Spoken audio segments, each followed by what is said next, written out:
And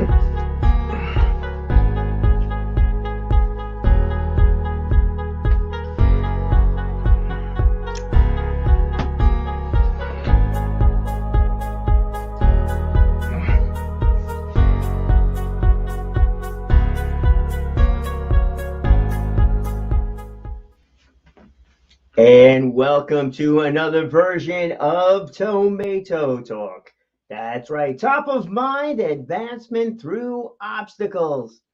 Oh, and there are so many obstacles that we face. What's the biggest obstacle?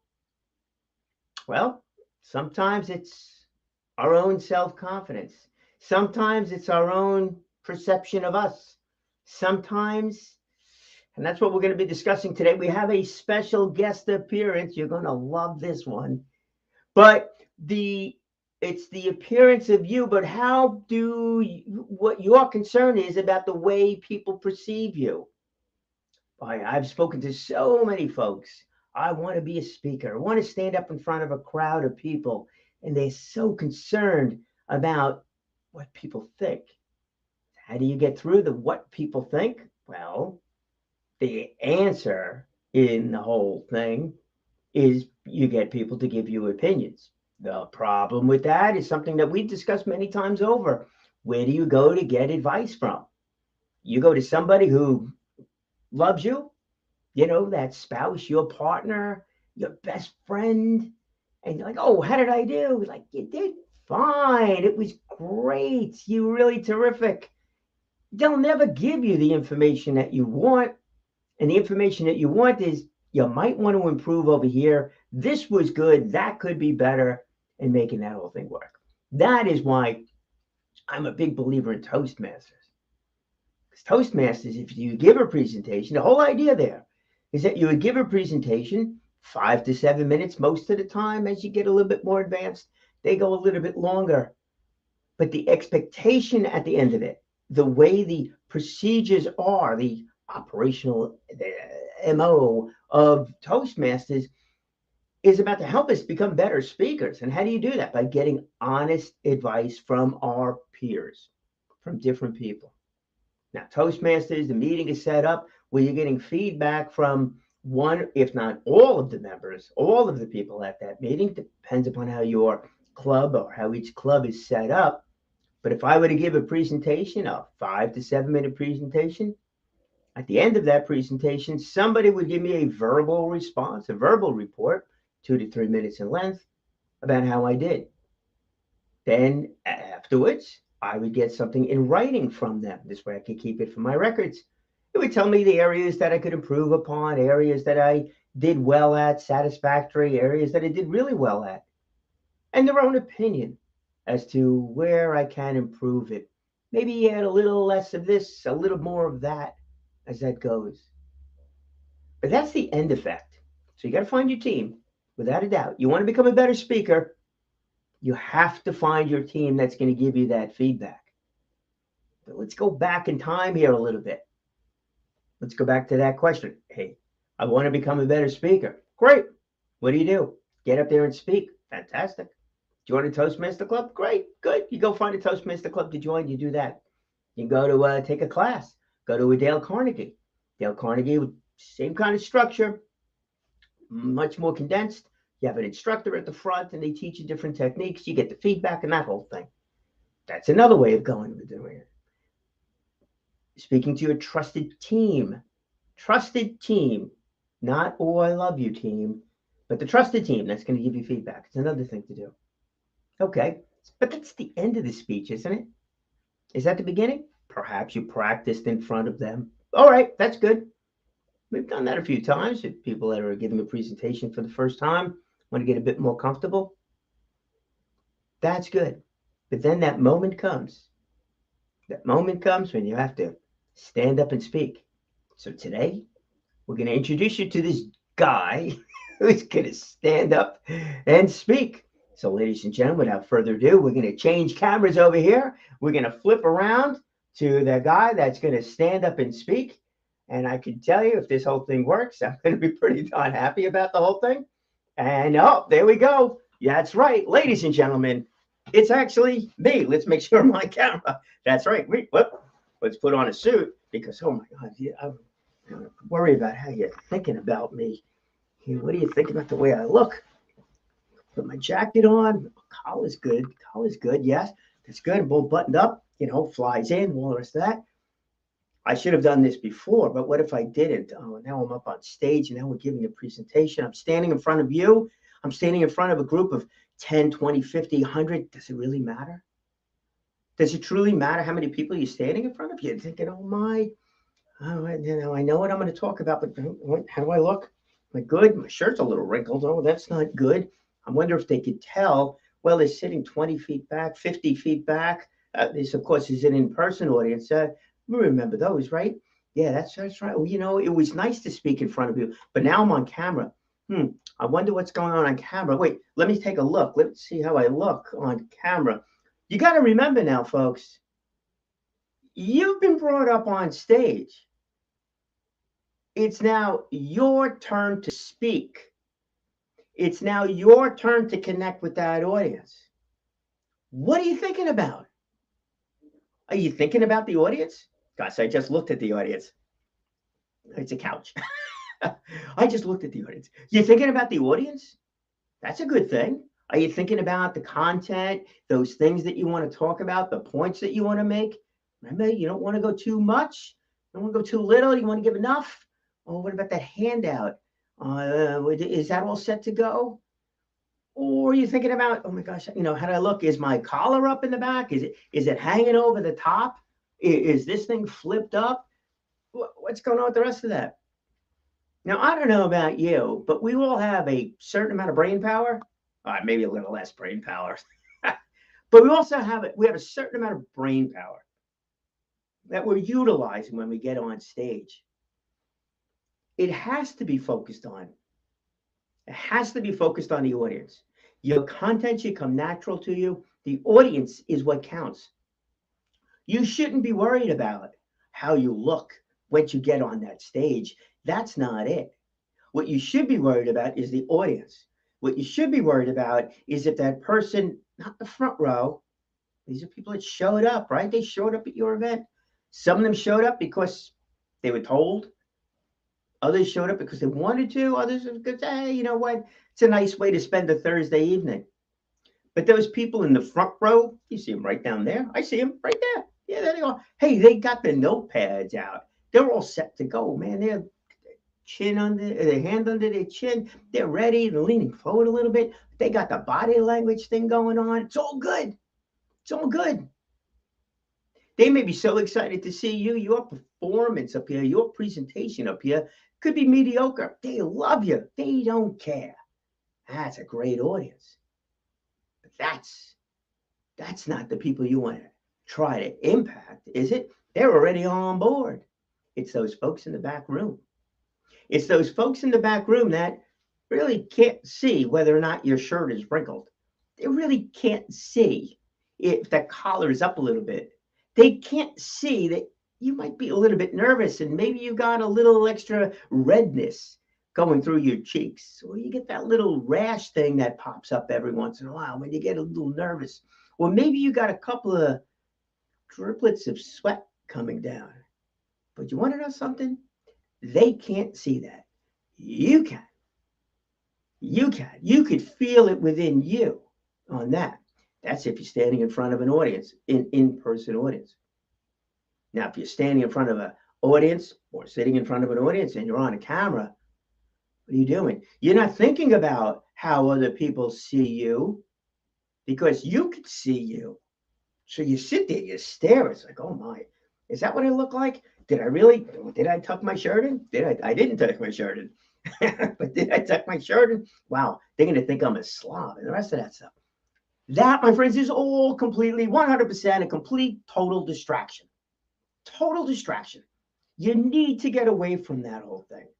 Now, the question is, how do you get away from that? Well, it's by doing. It's actually by doing different things and by standing in front of a group of people and getting it through your head that it is the audience that is the most important person when you are on stage. It is not you. It's not necessarily even the content, really. Your content could be absolutely fantastically brilliant. Brilliant. It's the best content in the world. But if you can't get their attention, it doesn't matter. If you're sitting here worried about you, you're not getting their attention. You're worried about you. You can't do that. You can't do that. You just cannot do that. I'll repeat myself one more time. You just cannot do that. It has to be the audience. So really, think about that. Think about that. Now, you got to gain the confidence. That's where it comes from. You got to gain the confidence that when you get on stage, you're good to go. This is why when you take a look behind the scenes and you speak to comics, performers, professional speakers, even some of the non-professional speakers, those on their path coming up, the question comes up, and this is the question you should be asking them. Not what's your story, not how did you get to this level, not how many speeches did you give in order for you to become the great person that you are. But what's your routine? Not the stage routine, the backstage routine. What is that person doing back there off camera? This way, when they get on stage, when they come bounding up the stairs after they get that introduction. Remember that great introduction that you did the other day? Oh, yeah. The great introduction. And then that speaker comes up on stage. The first thing that they should not be doing is, how do I look? They should be carrying that momentum, that excitement forward. So when they're getting on stage, when you are getting on stage, you're getting up on stage excited because your audience needs to be excited about you and you are leading by example. So what is your backstage routine? It's going to change for everybody, of course. There's no set answer. But I can tell you a lot of them put on the headset or earbuds or that kind of thing, and they get themselves pumped up. They're listening to either themselves prior speeches that went really great. Maybe they're listening to testimonials. Hey, yeah, they're getting all pumped up. Maybe they're listening to music. Maybe they're meditating. Maybe they're walking around in circles. You see them, you're like, oh my gosh, what is this guy? Or what is this woman doing? What are they doing to prepare? They're getting themselves psyched. Psyched. Well, you ever want to see this stuff? You go to an open mic night. Man, it's a great, and if you can see what's going on backstage, man, they're all bouncing around, getting all pumped up, to get on stage to do that because they're going to drive that audience. They have to especially the comics, they have to get on stage and boom. I think it's 15 seconds, 20 seconds, boom, they get on stage, bam, that first laugh is there. That is all prepared. They know exactly what they're going to say, exactly what they're going to start with, exactly how they're going to begin their performance. They've got the routine behind stage. They know exactly how they're going to grab that microphone, and then they go from there. I know this because I made the mistake. I didn't do that. I had all kinds of issues when I first got started. Luckily, I recovered from it, got a laugh by making a joke of myself, but hey, it's comedy. It's all good. I get on stage and I'm going to give a real performance. Can't do that. Can't do that. If I'm going to be speaking in front of a group of people, it's got to be sincere and all the rest of that stuff. I can't be poking fun at me right out of the gate. So I'm not even a big believer in starting off your serious presentation with a joke. That's not it. A light story, maybe a ha-ha kind of an ending to it, that's different because you want to bring that audience into you. So an appropriate story is good, but not necessarily a joke. The point I really want to make over here is that for you to become a better speaker, it starts with you knowing how to get on stage. You get on stage in a comfortable manner, in a confident manner that's good for you, you are now off to a great start. You already have that audience with you. Hey, most audiences, even if they're like have to be there to listen to, they don't want to see you fail. They really don't. They may not be paying attention to you if it's a have to audience, but they don't want to see you fail. I think the only audience out there that wants to see you fail and screw up is going to be that bar audience if you're playing the role of a comic, true comic. Not if you're a comedian getting on stage in front of a nonprofit or thinking you're a comedian getting on stage in front of a nonprofit. That's basically where I did it. They want to see me succeed. I mean, they're raising money, they're raising awareness, all that. They don't want to see anybody fail. That's not even that audience was there to support you. I venture to say that every audience that you speak in front of, whether it's a Lions Club, a Toastmaster Club, whether it's a business group, whether it's a networking group, whether it's your church, your shul, your whatever, they want to see you succeed. They're not there to see you fail. So when you get on that stage with your routine, get on that stage with you knowing that you are going to be able to deliver the content and that you know how to get started. Here's the benefit of you knowing how to get started. That's memorized. That really is memorized. You should know who your audience is before you get there, right? That would make sense. You should know the message you want to deliver before you get there. That would make sense. And you should know your opening. You should know that first couple of minutes, 5 minutes, 10 minutes, depends on how long of a speech you're giving. But if you're giving a 15-minute presentation, you definitely need to know that first 3 to 5 minutes. Know it. This way you know how to get started. And you're very confident doing that. I think most people, most speakers know exactly how they're starting off. The professional ones maybe know how they're going to go through the whole thing, and that's great. But even them, it's a matter of speaking with the audience, not to the audience. Starting off on a positive note with you. Now that gives you the confidence to keep going. And it also gets rid of that first couple of minutes of how do I look? What did I forget to do? Now you get there, you get your first 5 minutes in, and now you get to focus on the real content of your speech, the real meaningful impact of it, and that is your audience. Are they really listening to what you're talking about? Are they really paying attention to what you're saying? Are they looking like they're excited? Are they leaning forward in their chairs, whether it's an in-person event or it's an online event? Is their body language consistent with the message that you're delivering? Now, if you're talking about something and you just want to tell the story, you might want to lean back yourself. Sit back a little bit, stand back from the front of the stage.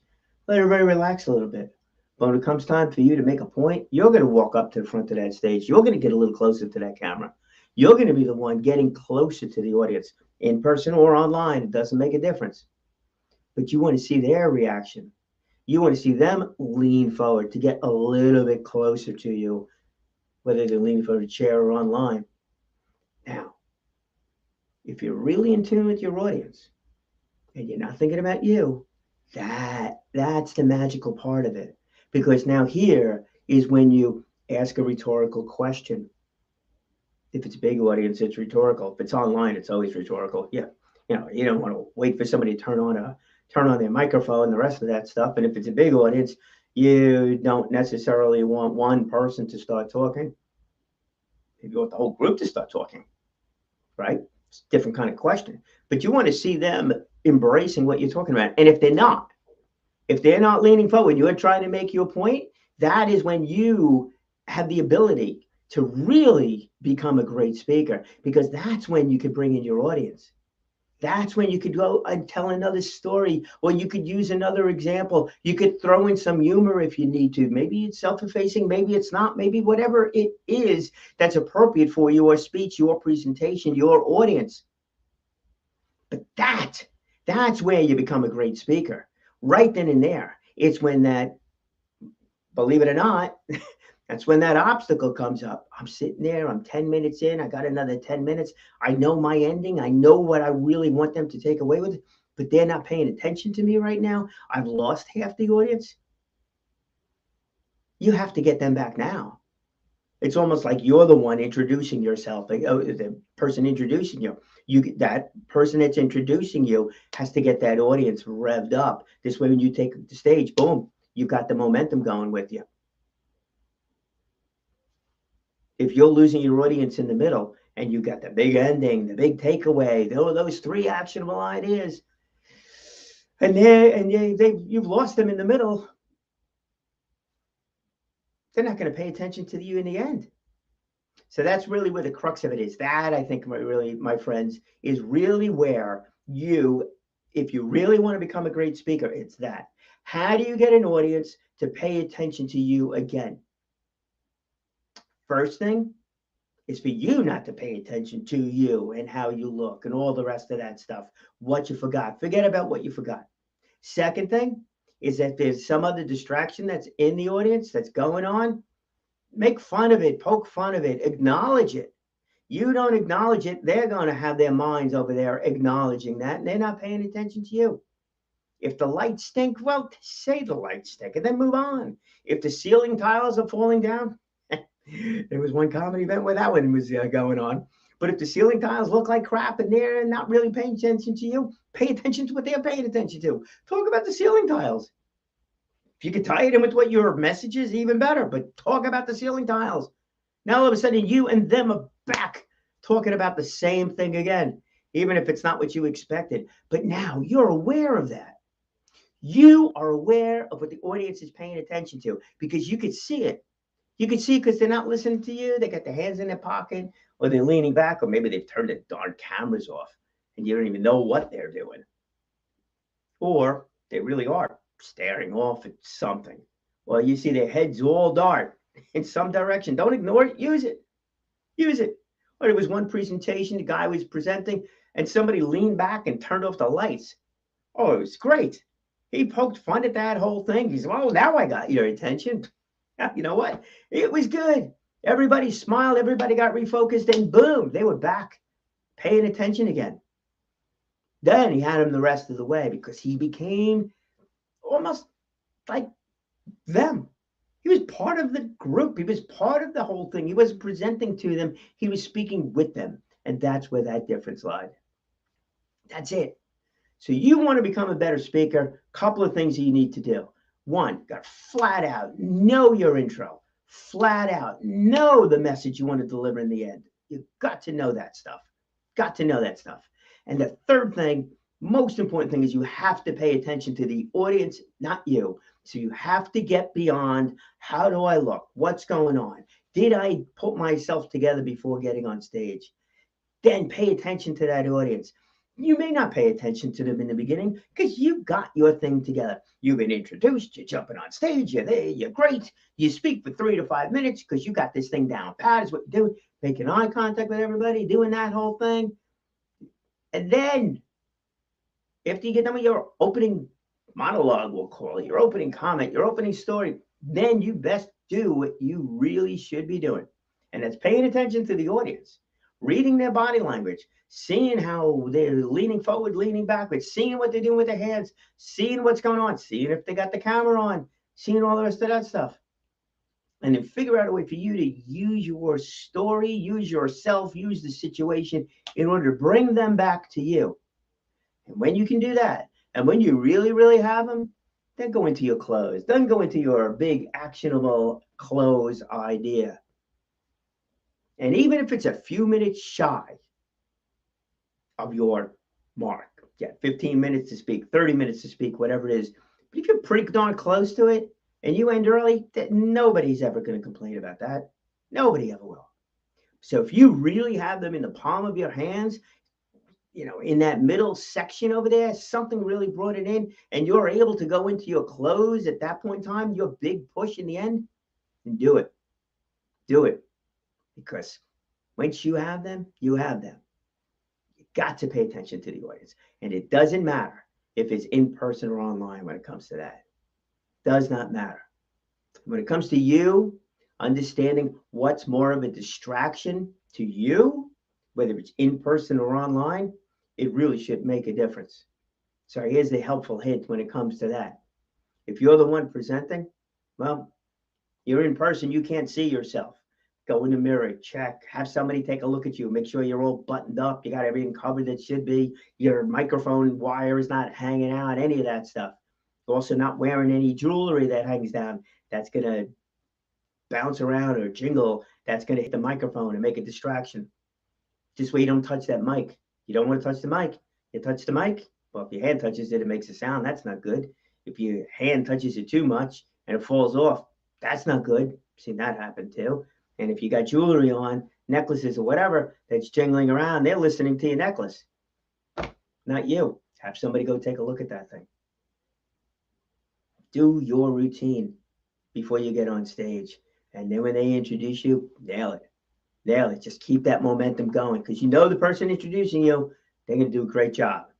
You have to know they're going to do a great job. You're going to do a great job on your intro. And then second thing is pay attention to that audience. See what they're paying attention to. Bring it in with you and them. Make sure you're connected and then do your close. And that's what it is. It doesn't matter if it's online or in person. Really doesn't make a difference. It all comes from you. And if you find the camera is a distraction, if you're looking at you when you're presenting, turn you off. Close your view of you. There you go. Now it's exactly the same. Exactly the same. Preparation, exactly the same. Make it work. All right, let's go back to our host of Tomato Talk, Brian Cohen, as he takes his seat over here, and we'll finish up the last couple of minutes.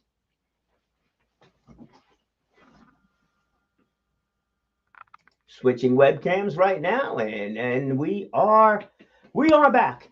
Wow. That was fun. So why did I do that? Because it was a conversation that came up about what is more distracting watching when you're presenting. Is it the fact that when you get in person, you worry about what the audience is thinking about or how the audience perceives you? Look, it's tough not to. The reality is, it is really tough not to think about that. That is the biggest thing, biggest comment that comes up with first-time speakers. Hear it all the time. I was so nervous. I started sweating. I was so nervous. My face turned red. I was so nervous. I couldn't think. I kept stopping. Want to know something? We don't see most of that stuff. And if they're far enough away, they won't even see any of it. Two, I think we blow things out of proportion for ourselves. Oh, I was sweating profusely. I was drenched. Yes, you're not drenched. Maybe you got a drop of sweat coming down the side over here. How many people see that? Not many. And they're not even paying attention to it. They're paying attention to you. They're looking at your eyes.